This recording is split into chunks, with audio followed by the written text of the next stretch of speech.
The event will begin shortly. We are waiting for all our guests to join the event. Thank you for your patience.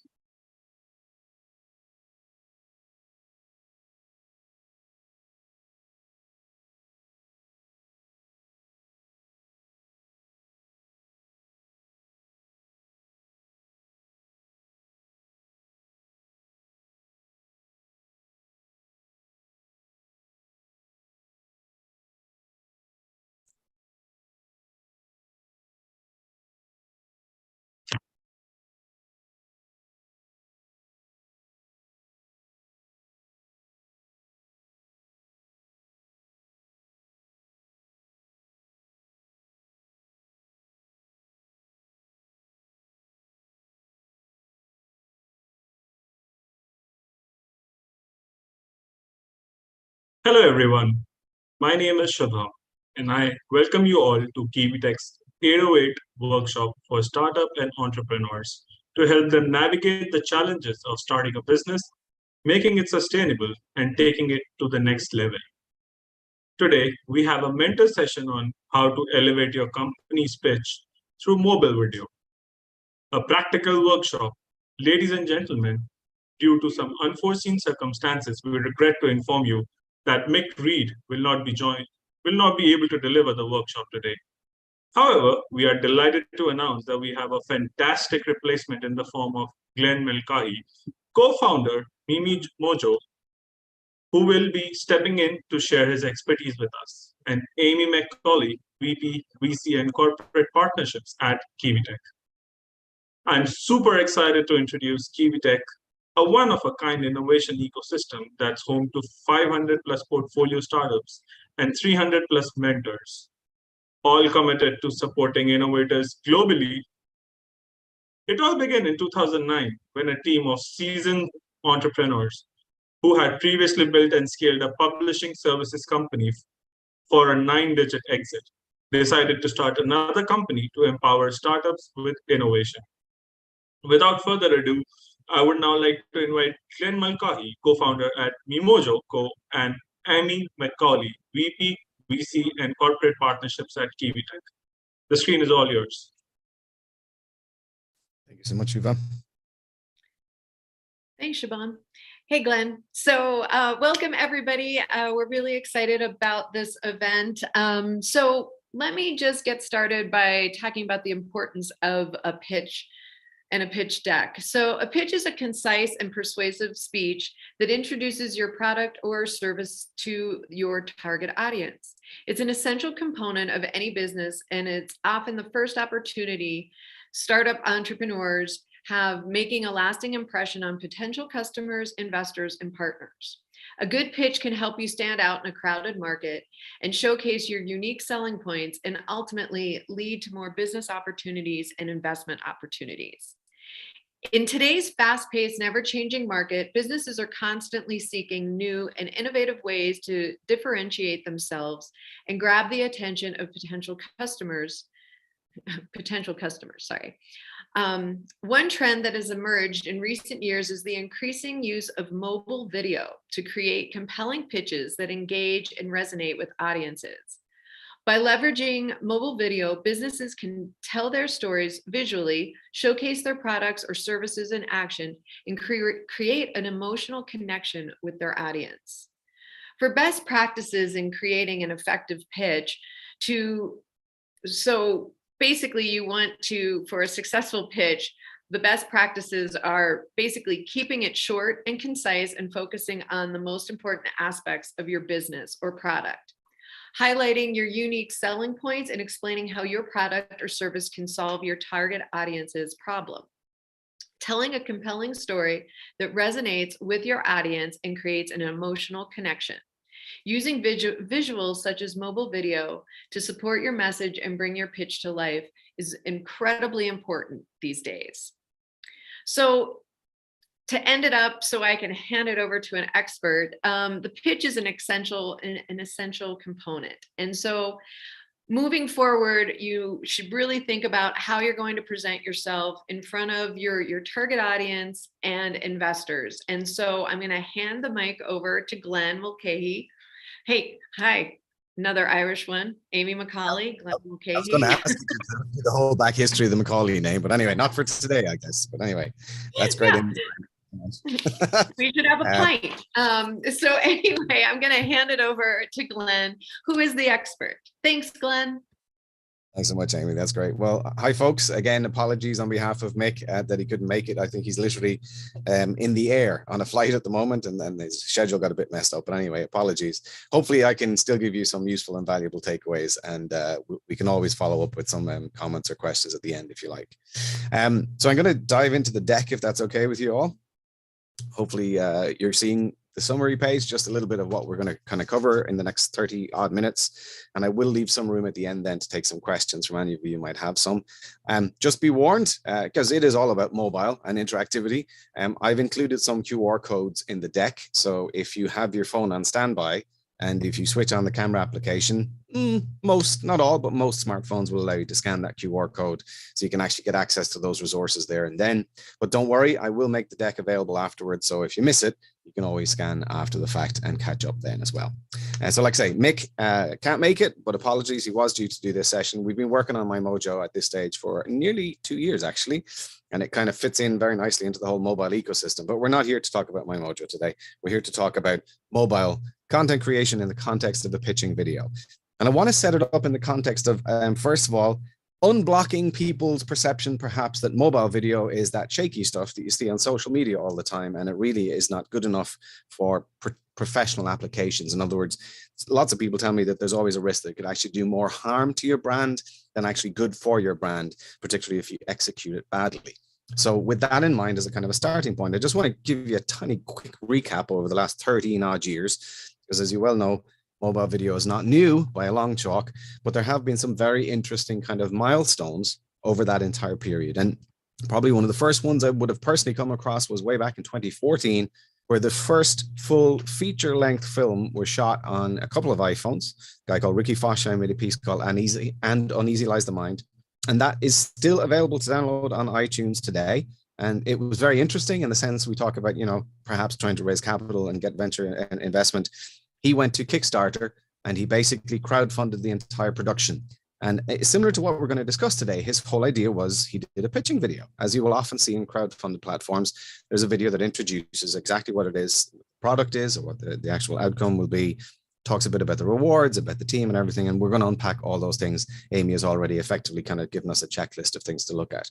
So that was way back 2014. Then a couple of years later, we had a movie called Tangerine, which basically managed to skewer a $1 million fund from Magnolia Pictures, and it ended up in cinemas, in art house cinemas specifically around the world. And it was a real kind of a breakthrough moment, because up until then, people would often argue about the quality of content coming off smartphones. Say it's not very good. It's maybe okay for the internet, but that's it. Well, if you can put it up on a 40-foot screen in a cinema, you know, the quality might actually be more than that quality. It might actually be more than good enough. And I will tell you, my background is in broadcast TV. I've been in TV for 20 years. And certainly we started broadcasting content from smartphones all the way back in 2012. And so it's come a very, very long way. And then the last milestone, just to mention to you, is Steven Soderbergh, who has done several productions on smartphones. But again, probably the most notable one, about 5 years ago now, is one called Uneasy Lies the Mind. Sorry, Unsane. That was it. And this is him in production, guys. It doesn't have to be huge trucks and lots of camera and lots of lights. It can be as low key as this. Yeah, step back. Directing on the fly. And by the way, he's not using a wheelchair because he's using the wheelchair because it's a lovely smooth tracking shot rather than having to hire in Panavision tracks. So a bit of innovation, thinking outside the box, but content that ultimately led to a feature film that was in cinemas all over the world. Okay, so let's try and debunk this theory straight out the box that smartphones are not good enough for broadcast. Technically, smartphones, in some cases, certainly the latest generation of iPhones, some of the good Samsungs and Sonys, etc., they've effectively surpassed broadcast quality. But let me just give you this as a kind of a starting point. I can give a €50,000 broadcast camera to someone who does not have a clue about how to do a structured story or is not a good visual storyteller. And they are going to give me, forgive my language, but crappy pictures because they just don't know what they're doing with the camera. Even though it's a spanking top of the range broadcast camera, the actual media that you get out of it will be somewhat useless. Okay. Now, if you flip that model on its head, and this is what I will cover with you in the latter part of this session, I'm going to give you some of the most common mistakes and I'm going to give you pointers and things to make sure you avoid them, so you don't fall into those same common pitfalls. So we'll talk a bit about structure in the way that you film. I'll give you some tips on apps and gear, and we'll talk a little bit on presenting or interviewing to camera as well, which I think is a really, really important skill. And certainly post-COVID, I think all of us have had to do it, whether we like it or not. But again, there's things you can do to kind of up your game and make it that little bit more slick and professional. So in my experience in the mobile space, I've trained multiples of thousands of people across the mobile ecosystem, brands like BBC, Al Jazeera, and other big news brands. And I mean, I always try to show people the vast gamut of media content creation that you can do with a phone. Most people they just keep thinking, oh, the phone, you know, it's a great camera. I can take good pictures. I can shoot some video of the family birthdays. But that so underestimates the true potential of the device. And with just a few apps, you can literally open up a huge gamut of professional content once you know what you're doing. So personally, I show people basically presenting skills, interviewing, how to launch and basically create your entire podcast series with just your phone, screen recorder tutorials, vox pops on the streets or testimonial videos, lots of social media posts. In fact, I occasionally literally work for clients to create social media content at social events or corporate social responsibility gigs. Then there's the whole world of live streaming. And of course, in the space that we're in for businesses as well, there's a huge opportunity to just get very slickly produce little kind of quote cards and little small social videos out to the market as well. So that's the gamut of it. Now let's try and hyper focus in a little bit, if you like, on the whole idea of your pitching video and what are the do's and don'ts and things to watch for. So Amy's already kind of given us the checklist. You know, probably some of these stats, you know, the video, it offers a huge amount of additional opportunity beyond just text on the page. And a huge part of that is basically storytelling, visual storytelling, okay? Because it's more engaging to the audience, it's more interesting to the audience. And if you're willing to put yourself on camera, people will basically also assess you as an individual. They'll read your body language, they'll read into the tone of voice and your presentation, and everything is all part of this huge world of communication. That little small thing in your pocket potentially can open up a huge world of opportunity. Video, of course, increases stickiness. It will improve your brand, particularly if you include your logo. It's an incredibly powerful storytelling tool, even for short form video. Again, I do a lot in that particular space for news organizations trying to pivot from TV into the social space. And again, this is the one thing to remember.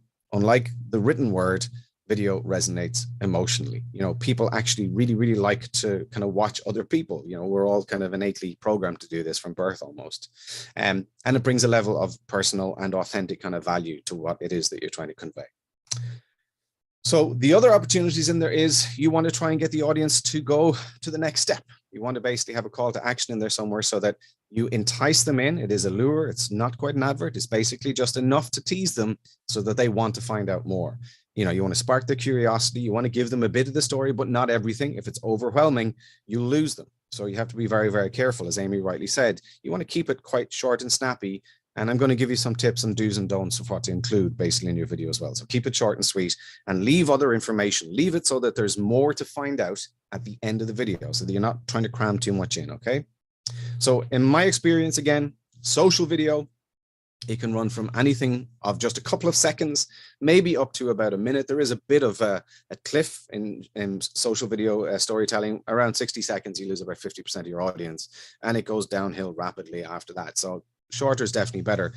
But with pitching videos, it's slightly different because hopefully this is someone who's going to be invested in what it is that you're trying to basically share with them. So they're going to give you an extra little bit of time. So 2 to 3 minutes is a fairly good guideline. I'd be trying to keep it towards the 2 minutes if you can keep it concise and keep all this kind of information in there. And the key bullet points, if you want, that you want to include in that video are as follows. So we want an introduction. You don't just hop in and start bombarding the loads of information.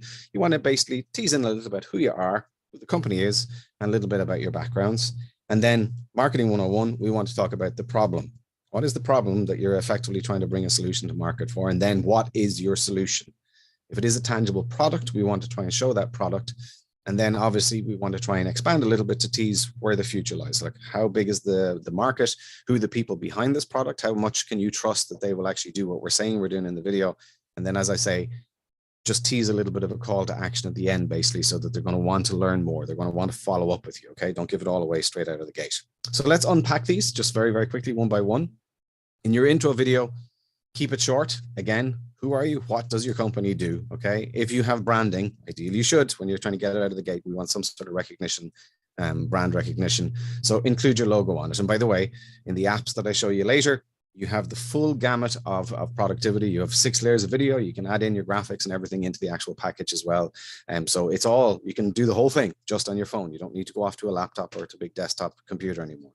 And that's a really, really important tip for you. You have about 7 seconds, between 3 and 7 seconds to gain the viewer's interest and to kind of hook them in.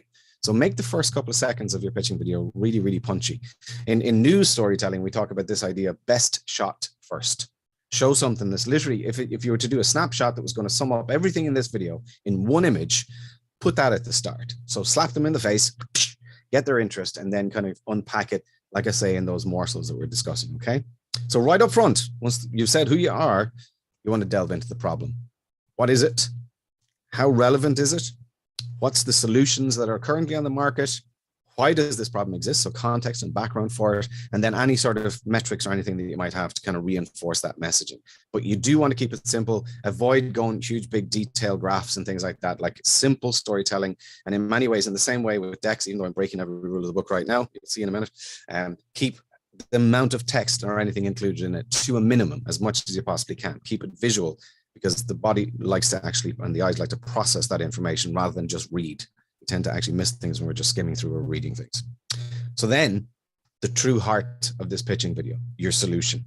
Okay. And this is the passion part of it. This is where you want to have your hero images. Again, we'll talk a little bit about the actual way that you're going to film these in a minute. But again, describe your solution. How will the customer feel? So bring emotional connection into the actual video. It's really, really important. And then what are the other benefits? You know, what are the additional kind of benefits of actually using your product or your solution? And again, realistic kind of imagery. We don't want it to be, you know, the halo effect. We want it to look real, but it should also be very, very impressive. So be careful about the type of music and things that you choose as well. There's loads of great music services out there. I personally like premiumbeat.com. I'm not on commission from them. It's just, I like the musicians and the artists on there. And they have some very, very clever ways of chopping up the sound so you can use it basically to build a crescendo in line with the way that your video edit is coming together. So have a look at that one as well. If it's a product, then we want to actually, as much as possible, give a concise example or demonstration of how the product actually works. And I'm going to give you a frame of reference for this shortly, a simple kind of checklist for the type of shots that you could consider recording. That way, once you go to edit the actual piece, you're going to have continuity. You're going to have lots of visual, interesting angles to kind of show from different perspectives to keep people interested. And I'll give you a few tips on pacing and how to keep shot dynamic as well as we move along. Is this viable? Let's talk about the competitive space, but really, really careful. Try not to repeat any of the information that you've already given away. That's a real turn off. And, you know, particularly when people are watching videos online, it's just one click to move on to the next story or the next piece of content. So don't preamble, don't wander off, stay on topic, keep it really, really focused. And I would personally say, if you've never edited your media before, never, ever publish the first draft. Okay. So you want to basically edit a piece, give it everything, believe that it's perfect. Then you want to basically put it down, go away, sleep on it, come back the next day and revisit it and see where's the opportunity for tightening it up or perhaps taking some content out there that's a little bit fluffy, a little bit woolly and unnecessary. That's the nice process of iterating in the edit process, okay? And then you obviously want to try and define growth. If these people are investing in your product, they want to know that there's a market opportunity that's going to basically give them a return on their investment. So you want to demonstrate the market research that you've done to show where the growth is. That's the one buzzword above all else. Every time I've spoken to someone who's interested in investing, they all want to see the growth projections for the actual product. So bear in mind that you will need basically do some market research in the space, and also profile the users, who are the personas that you're targeting basically for this product as much as you can possibly, and give them in detail. Again, keep it visual as much as you possibly can. It is a really good idea, in my opinion. If you've gone to platforms like Kickstarter, as I mentioned earlier, you will often see that the key individuals that are involved in the company will basically form part of that pitching video that you might see on Kickstarter or the like. And I think that's actually really good. You get a sense of who these people are, you understand their kind of pedigree and the sort of projects that they've done before. And that should hopefully help to instill confidence in people that these guys really, or girls, really know what they're doing. They have a completely sort of a tangible background, a proven track record, and these are people that you're going to want to actually work with. So a previous record of success, really, really useful. Also, put people on camera. Again, people are, it's a visual communication is all about not just the pictures, but the sound as well. So give people a line that they kind of pitch towards the actual camera so that the person actually on the receiving end hears them, gets a sense of who they are, gets a sense of their personality. All that comes across within just a few seconds of witnessing people on screen. So I know not everyone loves that. People are a bit uncomfortable with that perhaps. But again, the legacy of 2 years of quarantine and lockdown and everything is that we've all had to get used to this, to being on camera, to presenting. So it's a good idea to put that into practice again as well in your pitching video.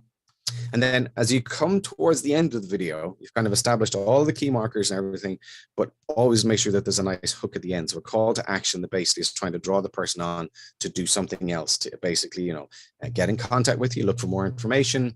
But basically you want to give them a nice hook towards the end, keep them interested and lure them on to further information. And this is where you can draw a line between the essential items that should be included in the pitching video and where the additional deeper dive information is going to be available upon request. Okay, so, save that for the end. Don't overload the video, because if it gets boring, you've lost them completely and you've blown it effectively. Yeah. So what not to include? So there's no need to put information about your competitors. You don't need to do financials, strictly speaking. Yes, you want to show market growth, but that may just be a graph as opposed to detailed kind of analytics and spreadsheets. Don't do that. Business plan, save it for conversations and discussion. Yeah, don't try and sum it all up in one video. And your strategy for customer acquisition, again, topics to be discussed in depth once they move past the first phase, and that is getting to the end of your video and knowing where the hooks are. Okay, so save all those until a little bit further down the line. Now, I said it would be practical. So now let's talk a little bit about how you're actually going to physically make these videos. And I don't just mean the apps and the hardware. Let's just talk about structure and the key skills that you need in order to be able to make a really good, impactful video. Okay, so there's just key elements that you need to be comfortable with. I'll unpack these and I'm going to give you some videos to kind of refer back to as well. But ones to watch out for, because again, speaking to camera, I personally think it's got huge value. It's a piece of content in its own right. So your founders, anyone who basically is potentially already an investor willing to give you a testimonial, let's see them. Yeah, let's get them in front of the camera. We want to make sure that we use decent lighting. We don't want them shot against the window and stuff. But again, I'll go into that in a little bit more detail in a second. The editing application I'm going to mention to you shortly will easily allow you to add your voice over the video sequences that you shot. So you don't necessarily have to have someone trying to narrate everything as they go. In fact, it's much, much easier in the editing process if you just worry about capturing the visuals, and then you can add sound and voiceover, and you can lift the sound from interviews and underlay that over the sequences, all in the edit process. So keep the filming, as much as you can, keep the filming pretty simple and save a lot of the audio production for the edit process later. That obviously doesn't apply to interviews. You want to get the sound during the interviews. So product sequences, I'm going to unpack for you in a moment. I'll give you the kind of top tips for how to approach the filming of that. I've talked to you a little bit about B-roll of your team. So those are just general shots around your office and maybe a little bit of action of people doing things. Just gives people a sense of the kind of, the environment that you're working in, the dynamic of the group. And also, if you follow this little recipe I'll give you in a second, it's going to give you lots of really good, interesting shots to edit. Might be value in showing the location where you're based. If it's relevant to your product, then definitely include that. But get your logo in there. Get your branding into the actual background. Like I say, you can add it in as graphic elements as well. But in your office space, if you have your brand in the background, again, that's just reinforcing the branding, which makes it look that bit more professional as well. And again, if you have an example of the problem, you can capture that in a sequence, and then you can demonstrate how your solution basically addresses that problem. Again, all based on this concept of sequences. So let's just skip on to this idea. This is the two kind of filming techniques that you will often see employed. I would ultimately separate them into two different things. They're ultimately defined by control above all else. So I often deal with people in newsroom environments, and you have two different types of stories. Breaking news stories, where you have zero control. You just have to capture the best that you can in that moment in time. And then the flip side of that is what I would call a kind of a planned or a staged sequence, where there's someone who's collaborating with you. You have time on your side, and to a certain extent, you also have control of the environment. So if you had to ask someone to repeat an action or to do something again, that's no big deal. That's perfectly fine. In a live or a run and gun environment, that's much, much more difficult. Now, there is one school of thought that says that when you do the actual plan stuff, that it doesn't feel as authentic. I would say that having trained thousands of people, it is certainly easier and usually gives better results in the first version. So if you're straight out of university and have just picked up your phone for the first time you're about to shoot, then I would strongly encourage you to go towards the kind of planned stage sequence type filming style, because it's just simpler and it's going to give you more editable content. So have the time to kind of practice, like I say, and plan those shots. You could use a storyboarding app on your phone if you really want to. I prefer to work organically. I prefer to observe a scene of what's known as a master shot. So if someone is doing something, maybe they're making a product, maybe they're fine tuning something at circuit board level, I'll observe first and I'll get a wide shot, a shot that kind of takes the person in, the environment in, everything that's in that scene, establishes the location. But then I want to get into the detail. So I'll move from that wide shot into a mid shot, which is typically from the navel to the top of the head, or perhaps a medium close-up from the chest line to the top of the head. And that brings me as the viewer from the corner of the room right up close to the individual. We're on a little bit of a journey now. We're moving closer to this human. And then I will look for the close-up of the hands. I want to see the detail of what they're doing, whether that's coding, whether that's soldering, whether that's making, whatever it is. If it's been done with the hands, I want to see a really good granular close-up shot. And this is one of the first things that people make a mistake in, which is that they say a close-up is, this distance away from something. It's not. If people are going to consume this content in your smartphone and they're using a really, really small screen, small little screen, you want to make sure that you actually use proper close-up. So I mean, get your phone right into about 5 to 6 inches away from the actual action. Make sure you get your focus and exposure right on whatever it is that's happening, and then just roll for 10 seconds. Okay, each shot, just 10 seconds. That's all you need. And you're not going to use those 10 seconds in the edit. You're only going to use maybe 4 or 5 of them, but nonetheless, you'll have more than enough to be able to edit, trim around, and make sure that you have actually usable content from that. Okay, so we've done our wide shot, which sets up where we are. We've done our mid shot, that sets up who the person is that we're filming now. We've done the close-up shot, which gives us the what is the action in this particular sequence or this particular scene. Now what we want to do is get some emotion. And in order to get the emotion, you simply turn the camera away from what the actual object of interaction is with the hands, and let's see the person's face full tilt in whatever it is that they're doing. So they're invested in whatever it is they're doing. I want to see that expression on their face. Are they pensive? Are they happy? Do they look stressed? Do they look really, really, kind of bored? Maybe not that one, but you get what I mean. The shot of the face is going to give us the emotion in that moment. And that is a really, really important thing for that kind of that emotional connection with the audience. We want to see this person working hard to basically get this the best that it can possibly be. And then we often use this methodology called the 5-shot sequence. So we've done 4. Wide shows where, mid shot shows who, close up shows what the action is, the reverse angle shot of the face shows the emotion, and then the 5th shot is what we often call an arty or a creative shot. And you can basically just put the phone somewhere interesting, fun. It could be perhaps under a product where the person's looking down. It might be under a microscope where we can actually physically see the person kind of dialing in something. It's something that is a unique shot that you couldn't actually get with a much bigger broadcast camera. A unique perspective that is mobile only. Shots like that will actually give you a really interesting and quirky kind of angle that when you're watching it back, can be like a flick on the ear just to get your attention reinvested in the video. It's a useful little trick. I would try and do one of those trick shots every time I'm doing a sequence, every time I'm trying to create some level of continuity. So I've put together a little simple piece. It's my ever-suffering better half, and just about to take off in my car for the day. Hopefully you will see the variety of the shots, and you will also get a sense of exactly how the continuity in this works once you bring it all into the edit. Have a look.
So you might say, well, there's shots in there that are completely unnecessary. For instance, why do we need to see the close-up of her zipping up her jacket? Or why do we need to close-up of the key? The point about it is, when you're doing the filming part, get all of those shots so that when you get to the editing part, you can make an informed decision on what you include and exclude. Because editing is not actually about which buttons you press to do things. Editing is about how you structure and how you pace the actual piece of content.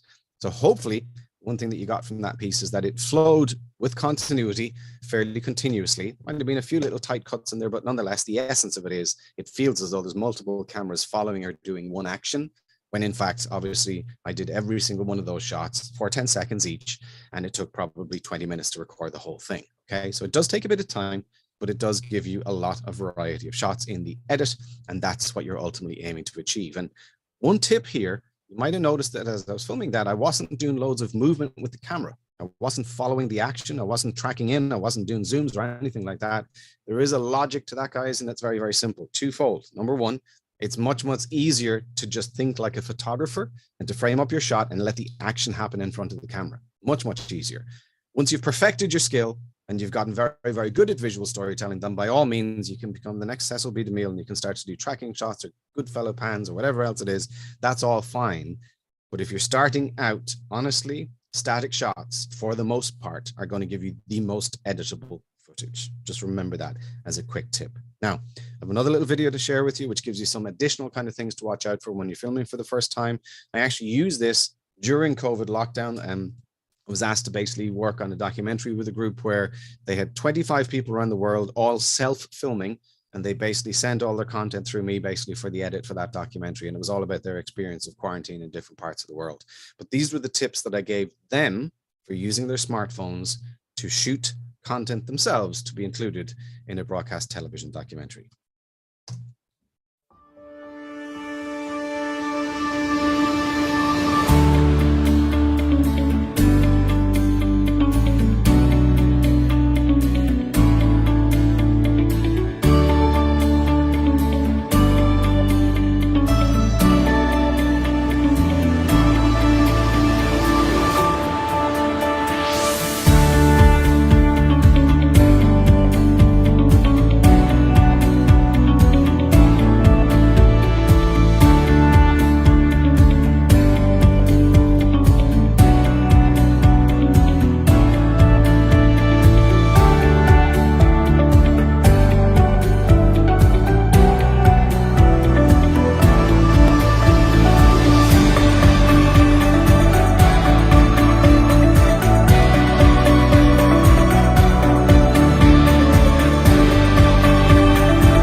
Okay, so as I say, that was a video that we basically used to create a documentary from people under quarantine around the world. Now, there's a couple of tips in there that actually go ahead and cover off some of the techniques that I would typically use for shooting interviews as well. For instance, like the headroom, the space above the head, positioning of the microphone, all those sort of things.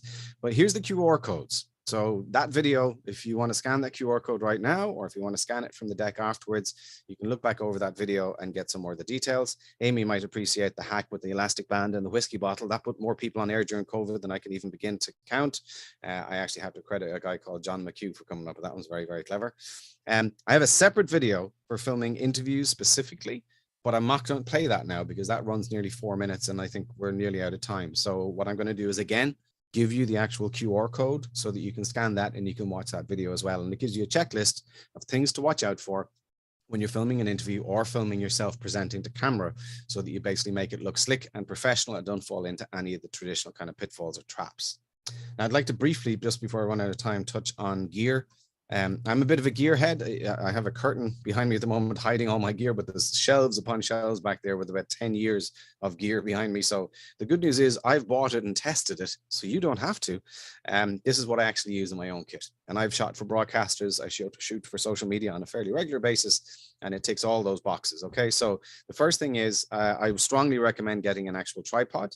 A tripod basically is going to stabilize your footage. And like I say, if you follow that kind of recipe I gave you a minute ago, it's going to give you your solid shots to be able to edit your sequences. I have a kind of a cage, as it's known, or a mount that my phone sits into that allows me to basically put my phone on top of the tripod. But if I want, I can add on additional lenses. Now, to be fair, with the newer generation, particularly with the iPhone, you have a 2x or a 4x basically zoom lens, and there may be an even better one coming.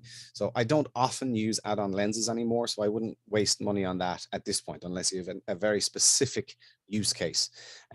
Much better would be if you are buying into an ecosystem, whether you're Samsung or whether you're iOS, whatever else it is, try and get the top of the range device if you can afford it, because you'll get all the best, latest features, including macro mode and low light performance and all those things. So sound is every bit as important as video. And it's the one thing that is often overlooked when it comes to shooting with the smartphone. People just go, oh, there's a microphone on it, it'll be fine. Fine is not good enough. If you wanted to be able to compete with a high-end DSLR or a broadcast camera, all of those folks are taking sound seriously. You need to as well. On my kit, I basically have two solutions. One is number 3 there on the graph. It basically is a little small microphone that sits on top of my kit. It has a full, what's called a dead cat or wind cover over it. It means if I'm filming outside, I get perfect quality sound no matter how windy it is. And then the second one is when I'm doing interviews specifically, I will always put a lav mic, as you saw in the previous video, a lav mic on my guest. And you can, of course, like number 5 there on the kit, you can basically make that a wireless or a wired solution. I will touch on some of the cheaper solutions in a second as well. But the bottom line is, and remember this, please, when it comes to sound, signal to noise is the essence. Signal is what you want, noise is what you don't want. So it's really important whenever you're actually shooting an interview that you listen to the background ambient sound and make sure that it's not going to distract from the person. And then the second tip is once you put the lav mic on, if you think about it, the microphone on my phone is going to be at least a meter away from the person, if not further. But when you put a lav mic on, the mic is now just 6 inches away from the sound source right there. And that's why you get much better sound once you have the lav mic on there. Have a look at the video that I showed you about interview techniques, because there's a few tips in there to set the level, make sure that you're getting good, clean, crisp sound, okay? And then the last couple of accessories, obviously, there's a light. There's a lot of different lighting options, LED panels and all the rest out there. I would normally go into that in a lot more detail, but for the sake of this, one light and knowing where your natural light is usually more than sufficient. So use natural light to your advantage as much as you can. Now I've added a single page on here, which goes with the graph from the previous one, which lists everything that's on that kit. And by the way, the beauty of mobile is rather than spending, well, you know, 20, 30,000 euros and bringing in an EFP team to shoot the video for you, you can throw some toys into the kit as well and still not break the bank. So if you can up the production value and if you can learn some of these, you know, you can get sliders, gimbals, drones, you name it, basically. There's a huge ecosystem of toys out there to potentially up your productivity. Are they essential? Absolutely not. Do they bring some additional value to your videos? For instance, you know, if you can get drone shots, as long as you know how to fly it properly, absolutely they do. So if you can afford them, wonderful. Do you need them? Essentially, no, you absolutely don't. Okay, so again, there's just a few suggestions on additional stuff that you can get. The most common thing I get asked is, what is the absolute minimum that I need? There it is. Simple as that. Phone, and I'm personally an iPhone user, but you might have preferences in the Android space. That's perfectly fine. There's some amazing Android cameras and phones out there as well. But ultimately the phone, a couple of apps that I'll mention in a moment, a microphone, and ideally some type of monopod or tripod to hold the actual phone steady. That is about as low key as I think you can realistically go. And I do get people often saying, you don't need a tripod, the image stabilization is too good. It's very hard to do an interview where you're holding the phone over here while trying to conduct the interview here to get the right eye line in the video. So yes, a tripod does have value even still. When it comes to apps, there are really just a couple that I use, and these are apps that basically unlock the full potential of your smartphone for making professional quality content. First one of them is an editing application called LumaFusion. There are lots of other options out there, so if you have other preferences, that's perfectly fine. The reason I use this particular app is because I have actually used it since before it was even born, in the sense that it used to be a product by Avid, and the broadcaster I used to work in was a full Avid house. So the team that built the product when it was part of Avid went off and created LumaFusion. Their editing app called LumaFusion is available on both iOS and Android. So again, you can scan the QR codes if you're interested in buying it. It is a purchase, not a subscription. So unlike an awful lot of the competitors on the market, which have all switched to subscription models and weekly or monthly costs, LumaFusion, you still just buy it once and it is yours. There are some additional in-app purchase features, but they're not essential. Camera-wise, you might think, I'll just use the native camera on my phone. It'll be perfectly fine. But actually, generally speaking, they are not, because audio is usually the one thing that is missing in the native camera apps. And I just told you, audio is every bit as important as video. So one app that I've actually used since it started way back in 2011 is an application called Filmic Pro. To give you context, you know the clip I showed you at the top of this deck with Steven Soderbergh making his film?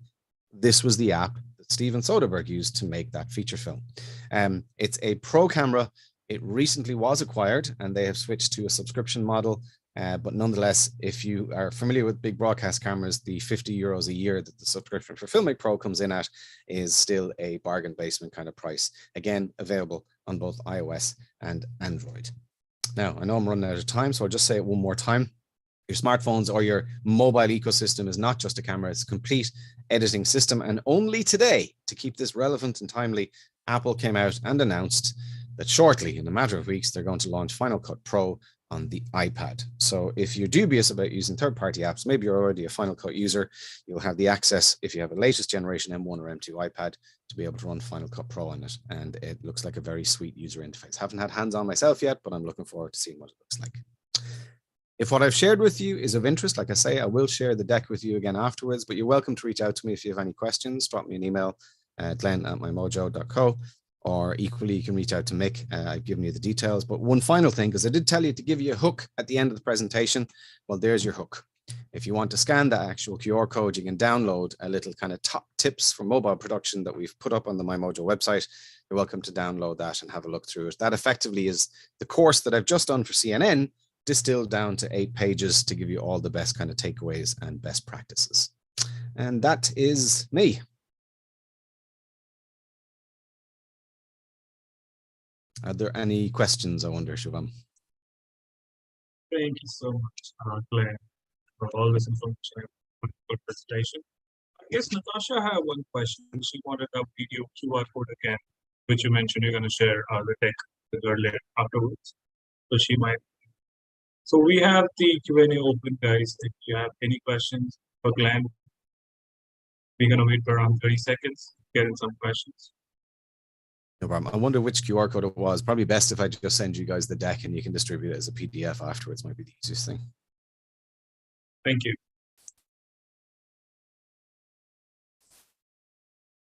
No questions? I might have questions from our team. So what is the best duration for a promotional video? I get asked that so often, particularly when it comes to social media type content. And I would love to say that there is a perfect number, but there is not. I would be facetious if I said there was. The truth about it is that different platforms, depending on where you're going to publish your video, will have different kind of bias So for instance, what works particularly well on YouTube is not necessarily going to perform so well on something like Instagram or TikTok. So it really is platform specific.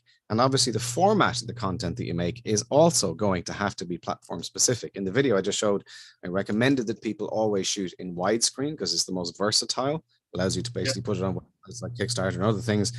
But there is a process where you can actually, if you shoot in very high quality, like 4K, you can cut that content from widescreen to vertical and use it on Instagram or TikTok as well, rather than having to shoot a whole new piece in vertical. So there's a few hacks and techniques that are actively used in the kind of mobile journalism market that you could definitely adopt to try and make it a very, very efficient workflow. But I would say shorter is always better. Bear in mind the cliff thing that I said early on, about 60 seconds to 90 seconds really is the sweet spot. If you have an engaging piece of content, you can carry people. I mean, I've watched YouTube videos that have run for a whole hour. If the person is giving me value, then I will stick with it. But that's the bottom line. I think it's a case of, it's a case of trying to make it as concise as it can possibly be, but without feeling too rushed. Okay, so Natasha has another question for you, Glenn. When you're interviewing, what's the best way to create an interesting question? So I guess because I come from a journalism background, I'm used to the idea of basically researching the individual in advance, and you might well spend a couple of hours kind of trawling through their background so you can get a sense of who the individual is and where their specialities are. When you're making a promotional piece, though, it doesn't work quite the same, in the sense that, you should be collaborating with the individual in front of the camera. So it's not kind of adversarial. You're collaborating in a positive way. So in many ways, in that sense, it makes sense to basically just ask the person what are the key talking points that they want to cover. Once they've given you the list of talking points, then you restructure that into the questions that lead to those answers kind of naturally and organically. That way it doesn't feel staged. They're still your questions, but they're bringing the individual basically to the specific question that you want, if that makes sense. But it's a great question, so I'd say collaborate, particularly when it's promotional type content. I just see she has actually asked a second one there as well. Can you shoot a documentary short on a smartphone with these practices? Yes, you can, Natasha. Let me just tell you, again, a small side story. So in my previous role, I used to be head of innovation in the National Broadcaster of Ireland. And the television production team, every year they used to run a special producer-only course. It was extremely highly sought after, as in 400 people used to apply for just 10 places. And the year that they asked me to come in and collaborate on that course, I did just a 3-day workshop on using your smartphone to basically shoot extremely high quality content. And again, I'm speaking now as a former broadcast engineer, so they really had to hit the spec. They needed to be able to go on the TV tomorrow. And what I asked all of them to do is at the end of that course, they were supposed to create a pitching document for a documentary idea that could potentially be commissioned. So in many ways, similar to a pitch for trying to get money from someone to support your business, they were trying to get money to actually make their documentaries. And 3 of the team of 10 took everything that I taught them, go back to your question, and basically put it into practice. And of the 3, one of them made a 2-minute teaser promo video, which basically introduced 3 of the core characters for her piece. She had done beautiful sequences, which I've talked about, basically explaining exactly what these people do. They were not hoarders. They were natural collectors. They were people who basically were really passionate about coins or stamps, but basically just collect. And she basically really gave a great insight into the kind of psychology and the motivation and the passion of these people. Managed to squeeze it all into 2 minutes and managed to secure 57,000 euros to make her documentary on the back of that 2-minute video. So yes, you absolutely can. And to go further and say, she went on to make the entire 1-hour documentary in 4K, all with her phone, because the commissioning editors were so impressed with the quality. They went, well, you did the promo in your phone. Why don't you go to the whole series? So if you're interested, I can send you a link to it afterwards, but it was called The Collectors and it was broadcast on RTE television, all made with the phone. Thank you so much, Glenn. I had a couple of questions, but you answered it in your previous answers. My primary questions were, what resolution do you usually recommend when we shoot a video? And should we shoot horizontal or vertical? Yeah. Well, I'll recap it. So at resolution, again, in the video, I showed you that we had set the phone to record just in HD quality, but at a very high megabit rate. So it's actually shooting at 50 megabits per second. Don't want to blind people with the science now, but these are technical standards that you need to hit if you want to put it on the TV. If you're putting it out on social media, though, those rules really don't apply in the same way. So for instance, just by comparison, if you shoot normal HD on your iPhone, it shoots at about 24 megabits per second, about half the quality, but still perfectly fine. And the other thing to always remember, and this was always the secret of the broadcast workflow, in broadcast, you spend so much time and so much money on extremely high-end equipment and high bit rates the whole way through the chain, all the way up to delivery. And when it gets to the person's house, it delivers over satellite at 4 megabits or 5 megabits per second. So it literally it's a constant compression process all the way through to delivery. And that's why, to a certain extent, it doesn't really matter too much how much quality you put upstream on social, because as soon as you upload it, the platform is going to take complete control over how heavily compressed that video is. Personally, I tend to try and shoot using the same kind of broadcast idea, which is start with the highest quality that you can. So if your device supports it, and if you have enough storage space, I would always encourage people to try and shoot in 4K natively. And at least then you have all this amazingly high quality content to begin with. And that allows you the flexibility to do a HD version, or even lower quality if you want, or a 2K version, and in different shapes and sizes as well. There's a whole kind of strategy for shooting a little bit wider and then allowing you to crop into different shapes in the edit process. It's very, very versatile and very time efficient. So if you can get your head around that, that's a really, really useful strategy to allow you to drop your video into different platforms, pre-formatted to the shapes effectively that work best on those platforms. That makes sense. Thank you so much, Glenn, for explaining that. We'll take a couple of more questions. So we have one in the Q&A box. It says, in the age of influencer marketing, what are the best practices that a founder can work around to collaborate? That's a great question. I actually know quite a few people. I've had the privilege in the past of interviewing people like iJustine and Superstaff and others who are kind of top of their game. iJustine has about 10 million followers on YouTube. So, you know, quite the influencer. Of all of them, I asked them a couple of the same key questions, very similar to this. Like, what are the keys to success as an influencer marketing person? And it was very much a case of, above all else, absolutely understanding who your tribe is. In other words, be passionate about a topic and know the people that will want to know about that topic. That's your tribe. The second thing is the production values. The thing about an awful lot of YouTubers, if you will, is that they make it look so easy. And yet when you look at behind the scenes videos, you realize the amount of effort that goes into the production of their daily vlogs or videos. I'll give you one example on that one. I did a course, an online course with Casey Neistat. Again, I can't remember how many millions, but gazillions of people basically on YouTube follow him. I did a course with him over the course of a couple of weeks last year, and watching him edit, even though it was pre-recorded, watching him edit for 2 hours was almost like an epiphany for me. I honestly sat back in awe of the man, watching the way that he worked, his thought process, the way that he structured things. So what I would actually say to you is, rather than try to necessarily kind of to copy their style or their productions techniques, I would roll it back a little bit, because that's where an awful lot of the initial mistakes are going to be made if you're overly ambitious. I would say get the basics right straight out of the gate and gradually build up your expertise and your proficiency so it becomes like muscle memory. If any of you remember what it was like trying to learn to drive a car, you know, the first couple of times were really daunting, as you all these things to coordinate. But once you've got into the rhythm of it, it becomes second nature. You know, you're using muscle memory.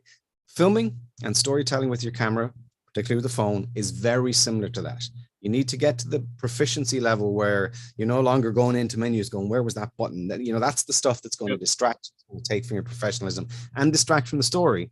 So really what you need to do is practice, practice, practice to the point that you're proficient. And then you can start to be ambitious and experiment with moving shots and trick shots and transition shots and all that sort of stuff. But keep it simple at the start. Keep it simple, stupid, as they say. Thank you. So I have one last one for you. So how to shoot a video for both web and your mobile or social media? How would you suggest that? Say that to me again. Sorry, the audio just broke up at that exact moment. Okay, so can you hear me now? Yes, sorry. Okay, so one last one for you. How to shoot a video for both web and social media, basically. Someone has to shoot a video. Okay, great. So again, part of the strategy behind this is what's known as over capture. I may have a slide that I can pull up if you give me a split second. It might, you know, show, don't tell. That's exactly what we're talking about here today. And that's exactly what I want to kind of share with you. So let me just see if I can find this slide. And if I can, I'll share it with you, because this is a strategy that the news organization I used to work in uses all the time. And it basically is the most efficient way of shooting with the phone. So if I can hop back in to share my screen one more time, give me a split second. Yeah, and that one there. Okay, hopefully you will see the one that I want to show you. So can you see the screen that has RTE at the top? Yeah. Okay, so let me just explain. So you can see the settings there, okay? They shoot in 4K quality, so 4 times higher quality than HD, and high megabits, basically high frame rates as well, so there's lots of flexibility in the edit. And from that content, which is shot widescreen, they can create a version for TV news, they can create a version for the website, which is still widescreen, they can create a vertical edit for Twitter, Instagram, and TikTok, and they can also create an audio report, or if you wish, a podcast effectively, from that same media. And this is why, okay? So I don't know if, again, you can see that slide, but that's the difference between HD in the bottom right-hand corner and 4K, which is the large screen. It's 4 times bigger. When you have the 4K media and you're thinking as an overcapture creator, you can do this. You can basically crop HD from any part of that screen, including a vertical crop. So you think to shoot a little bit wider in 4K gives you an awful lot more flexibility in the edit. And if I may be so bold, I'm now just going to give you a very quick example of what that looks like. When people think of street art and they think of Northern Ireland, the thing they think of is, no, what we're doing here. You cannot see your video, Glenn. It's still stuck with at the previous slide. Oh, my apologies. It actually says stop share for some reason. I don't know why. Let me just try that again. Resume share. Bear with me. Apologies. Everything was working so well. Resume share. Not working. I'm going to stop. I'm going to try one more time. And if it doesn't work, well, we'll just call it quits on it. But nonetheless, let me just... oh, it's because it's moved off that deck. That's a pity. Yeah, that might not work actually, because I've queued it up for I've queued it up for the other deck that I've just showed you. You can share it with us. Yeah, I'll tell you what. Let me do it this way, because I don't know if I did actually show the final slides. I think I possibly did, but my Twitter handle is at the end of the deck that I showed you a second ago. And what I will do is I will tweet it basically for anyone. You don't have to follow me. I'll just tweet it out there basically for anyone that wants to see it, and it hopefully will explain it properly. I'm not going to share in that case. I'll just hop back over to Zoom. Sorry about that, guys.